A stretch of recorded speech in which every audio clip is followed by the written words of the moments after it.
Welcome to Living with Autism by Michael Lettman.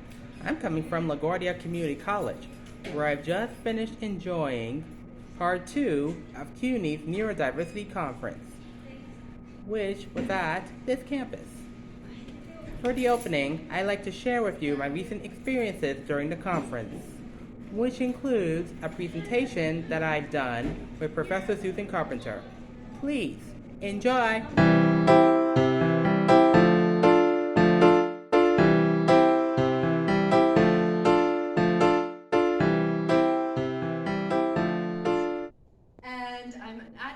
For students, particularly with intellectual disabilities in CUNY and in the US and in the UK. And I'm also a gardener. And this is my co-presenter, Michael Lettman, and he will tell you a little bit about himself. Hi everyone, I'm Michael Lettman. I'm an alumni from the Melissa Reggio Higher Education Program at Kingsborough Community College. I graduated from said program last year. And I'm currently an advocate who's trying his best to become any kind of help for the autistic community, as this month is a very special month for them, of course. I'm currently working on my career path, since early childhood education is one of my majors. Childcare/children is one of my career interests, of course. So I hope to do my very best to see if I can work well with children. Furthermore, she was one of my college professors, since I've been in her classes. Yeah, it's a pleasure to have Michael as in the classes that I taught. Okay, so your turn now. If you feel comfortable to do so, turn to the person sitting next to you or near to you and introduce yourself and tell them what music you like to listen to uplift your spirits, to make you feel better.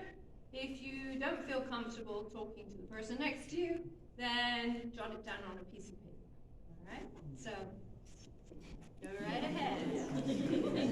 A lot of listening in the 21st century, we're consumers of music, right? The second way is by participating. And the easiest way to participate is to sing. You don't need an instrument. You don't need to take lessons. Everyone has a voice. And then the third way is to participate in an intentional way by making music to help others to lift their spirits. And I'm going to talk about that in a moment. Okay, so research shows that yes, listening uplifts our spirits, and I think we've all experienced that, right? But actually, if your immune system is even more boosted if you're engaging with music.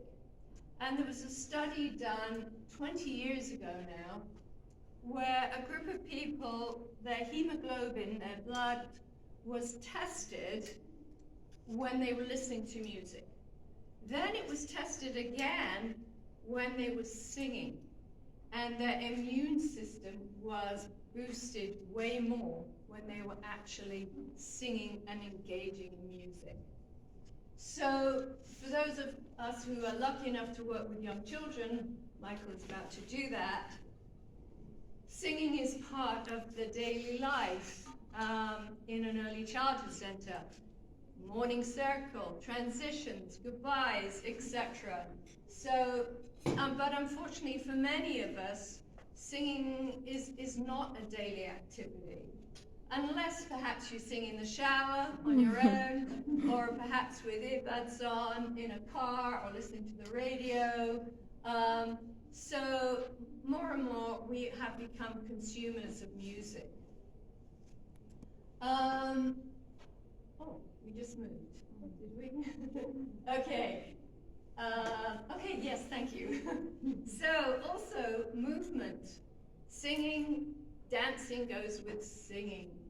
But obesity statistics here in the US, 1 in 5 children are overweight. 4 out of 10 adults are overweight.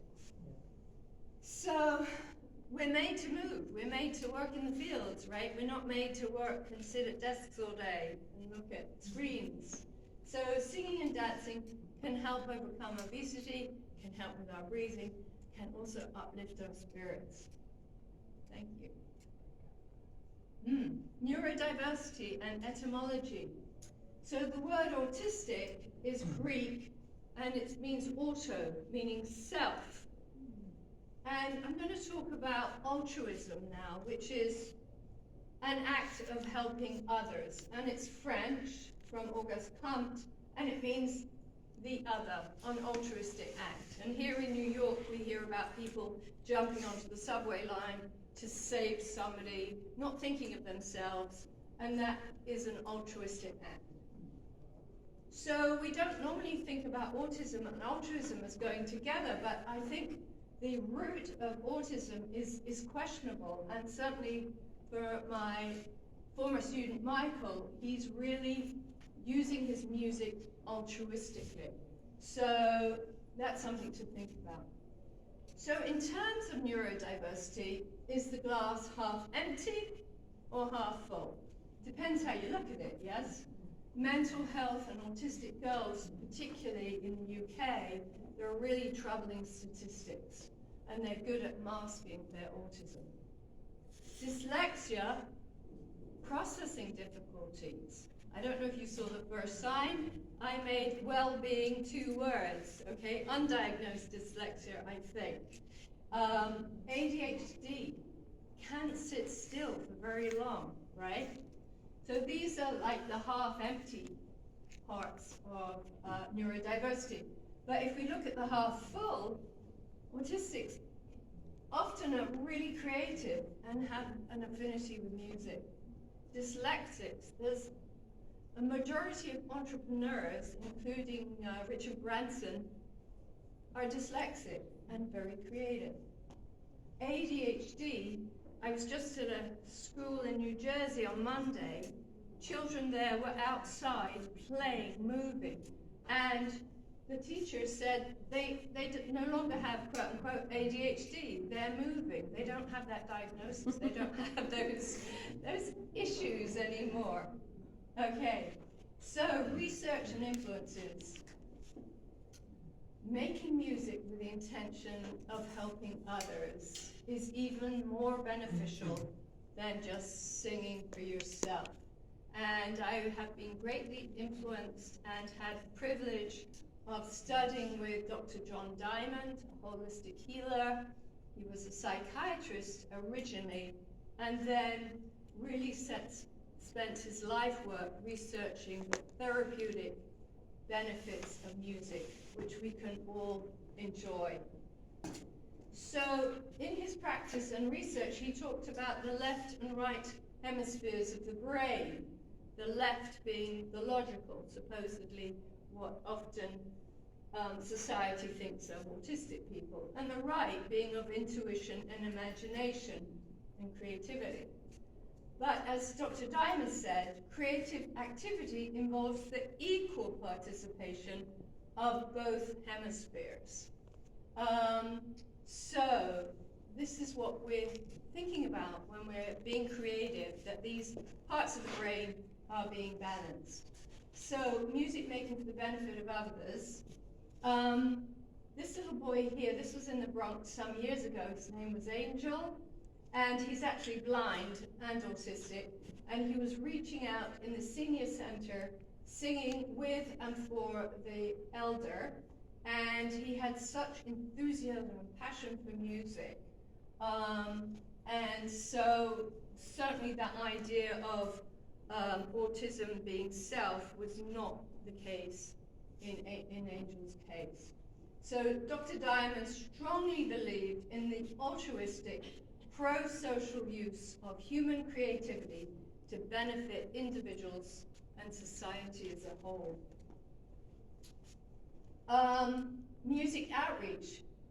Make music for and with others. It's not a performance. There's no technique needed, no musical ability needed. And this was in Rockland County when I worked at BOCES over there, and this little boy with Down syndrome, often acting out in class, ADHD, and so on, was just so empathetic and kind singing with the seniors. And now, Michael Lettman, here he is, in person, but on the slide, doing a read aloud, sing aloud with the Child Development Center at Kingsborough Community College in the last couple of weeks.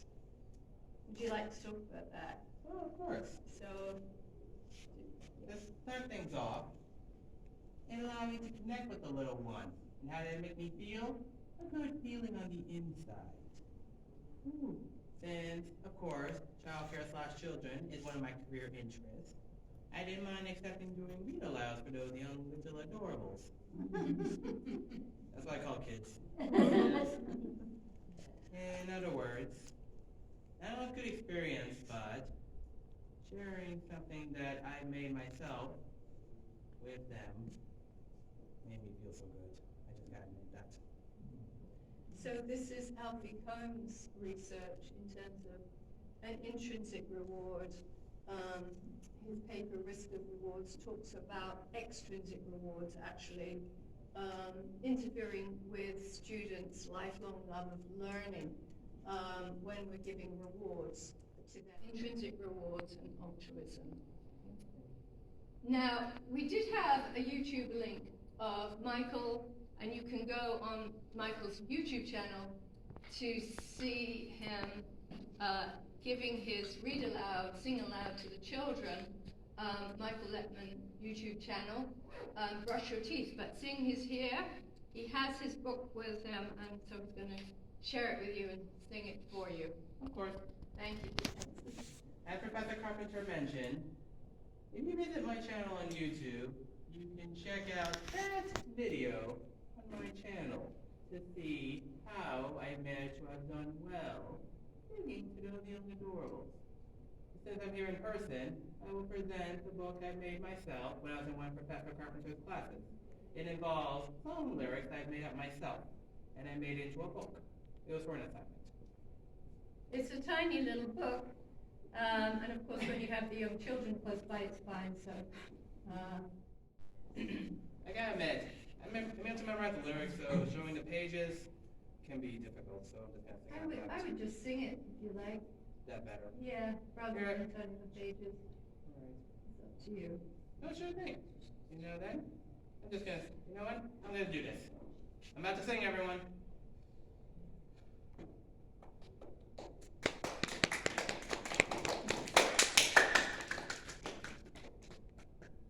Young little children, brush your teeth.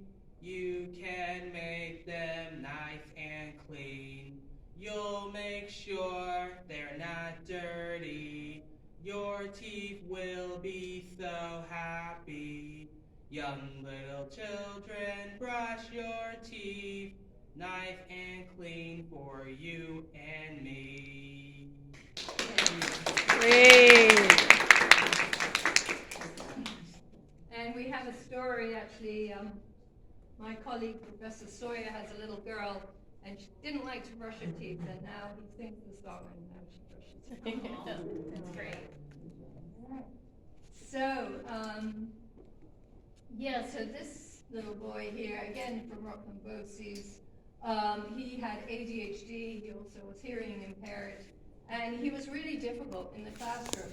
But in this situation of reaching out to others, of using music to help others, he really, really was so sweet and caring, empathetic, and he had a role of being responsible of helping others. Often I think children with special needs or disabilities are helped so much. The OT, the speech therapist, the counselor, etc., yes, being pulled out. And in this case, he was the helper, and so he was empowered. Just go back there.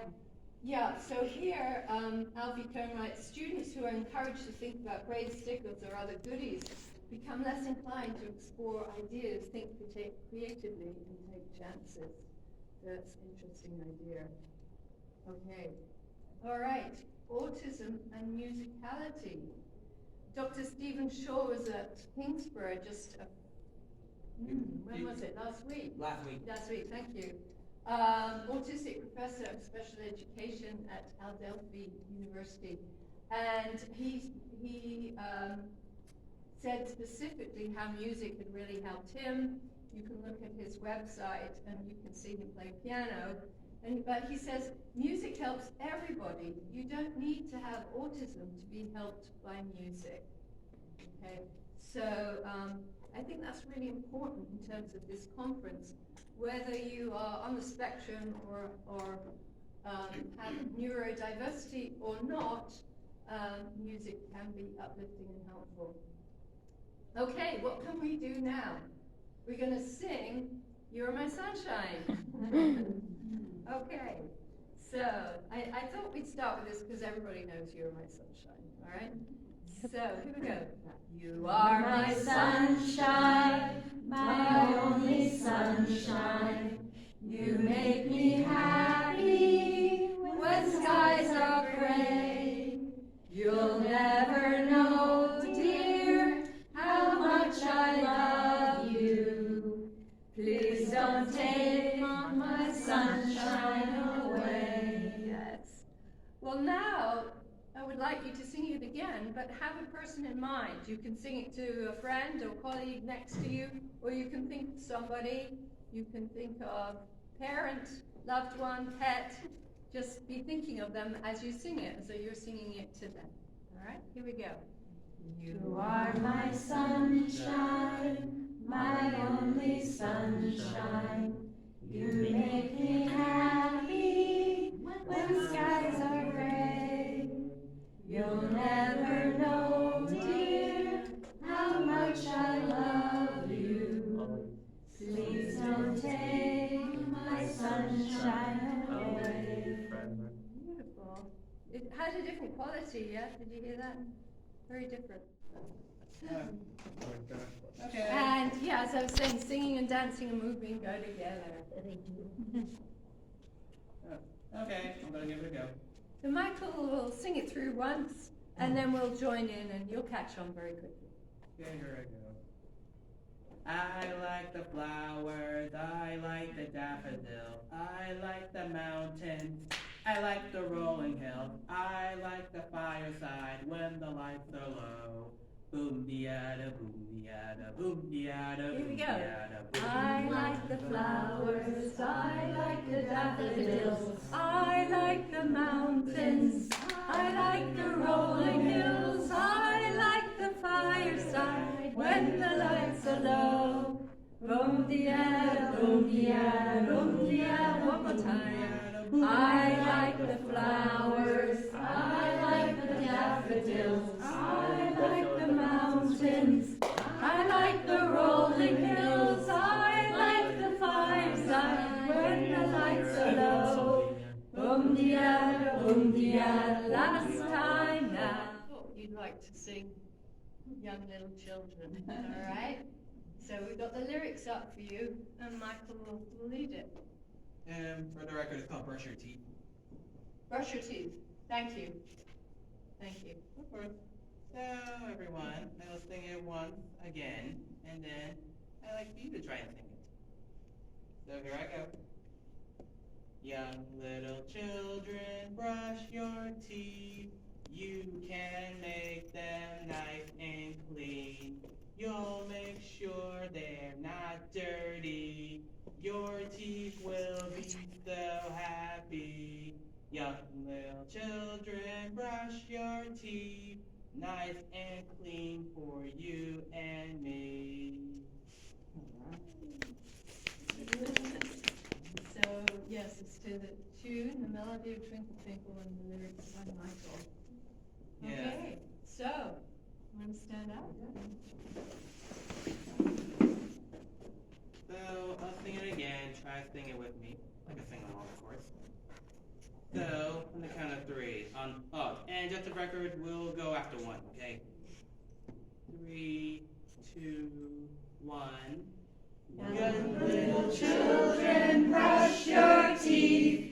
You can make them nice and clean. You'll make sure they're not dirty. Your teeth will be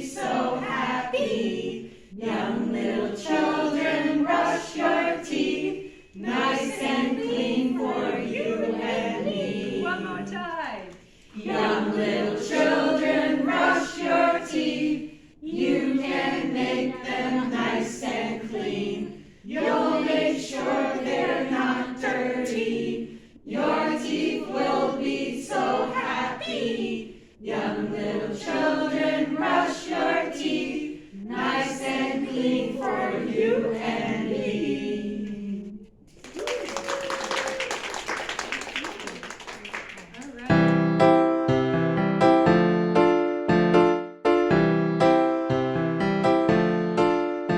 Take it from this advocate who understands you people.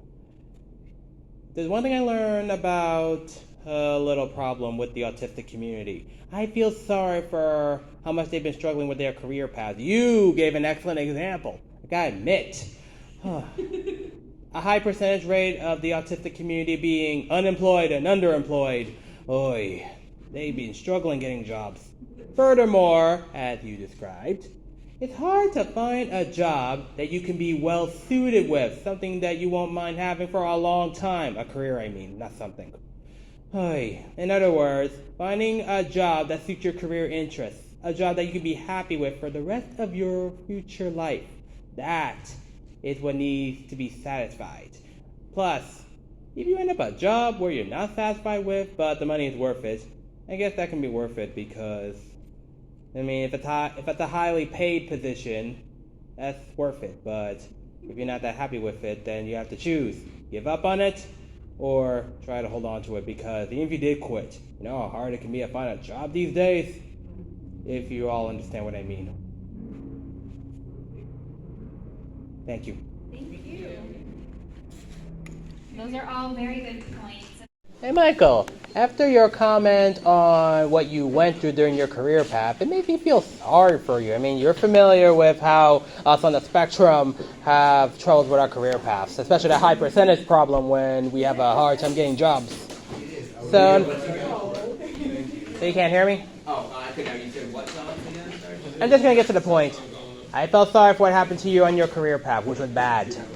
So, any chance you managed to succeed in finding a career that you can at least be happy with? Yeah. The organizations I work for, Social Sparks, and I work for a private practice called East Coast Mental Wellness. I'm with Social Sparks full-time mostly, but it's a social emotional learning center, so it's really focused on that. I have incredibly supportive supervisors there. It's pretty small, but it's growing in Rhode Island. It's well known. I'm the one on the spectrum who is the therapist there, and that actually has brought a lot of people here. But I get a ton of support by my supervisors. We're close in age. I consider them friends. Hey, good to hear. Yeah. But hey, I hear you. An organization in Rhode Island that's slowly growing up. Keep it up as an advocate. Thank you.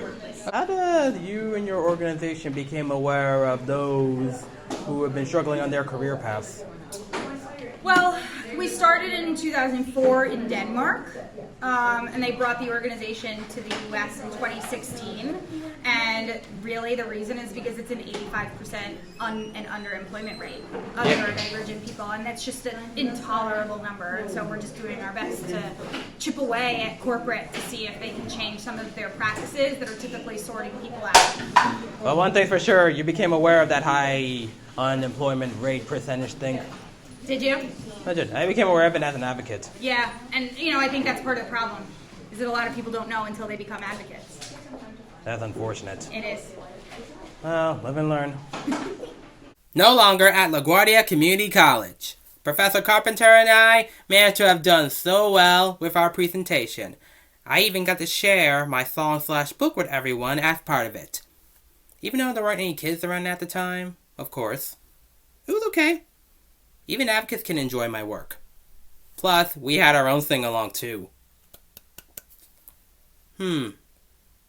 As of the in-person sessions I've attended, I've enjoyed them. Socializing with everyone, in person, and my questions and comments really went well, as you heard some of it. I even got to socialize with another Michael, who's also an advocate on the autism spectrum.